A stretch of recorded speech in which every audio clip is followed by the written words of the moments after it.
next days, you have the opportunity to join my campaign and help me change the direction of this country, to put a yard sign, to visit precincts, to make phone calls just like Michael made a phone call to me 2 years ago. In my life, I've worked to bring clean energy to America, and now I'm running for Congress to bring clean energy to Washington, D.C. Well, it is so wonderful to see all of you out here fighting for democracy, fighting for real change. This is what democracy is about.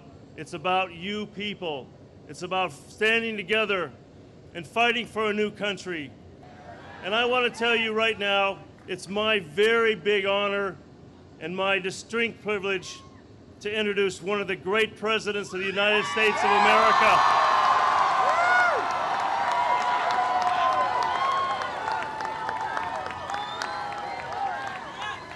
A president whose legacy is peace, prosperity, and hope for the future, President William Jefferson Clinton. And we have a clear choice here. Their obsession is to concentrate wealth and power. We want to empower all Americans. They believe that the government should be run for and by the special interest. We think it ought to be run for ordinary Americans. They believe that decisions should be made by ideologically extremists in a way that divides the country.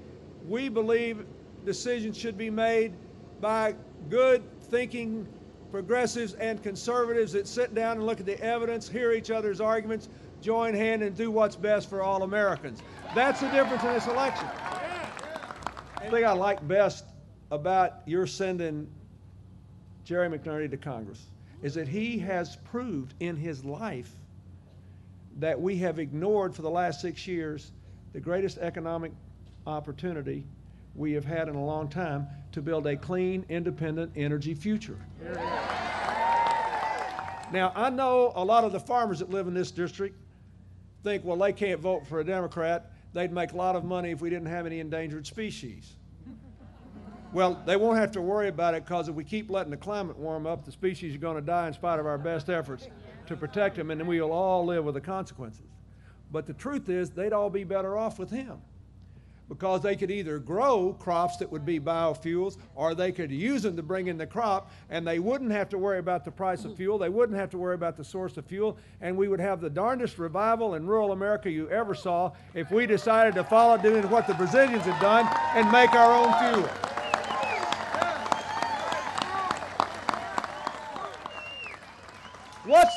Suppose you decided that you agree with him and we ought to have a clean, independent energy future, and you want this congressional district to lead the way.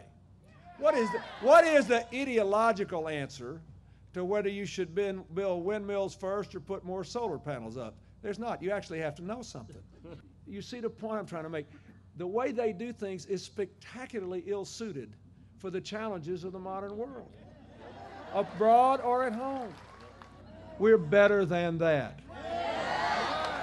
That's what Jerry McNerney has given you. He's given you a campaign that's better than that calls forth the best instincts in all Americans without regard to race or creed or religion or political party.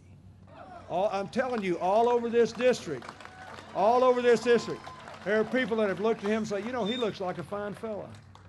And what he says makes sense, but I never have voted for those guys before. And besides, you know, they say they're cut and run, and they say this, and they say that, and they say the other thing. And I don't want to be afraid anymore. I'm tired of buying that old mangy dog that those other guys run out every election. But I still hadn't decided whether I can jump off this board. That's what I want to tell you. It's late. You stood here in the rain.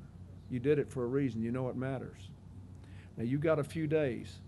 And when you go to work tomorrow, when you walk down the street tomorrow, when you go to the grocery store, when you're anywhere, you look into the eyes of the people you're meeting, your neighbors, your friends, your fellow Americans, and tell them you don't care what their political party is, you don't care what they've done in the past, you're not mad at anybody, you just know we can do better.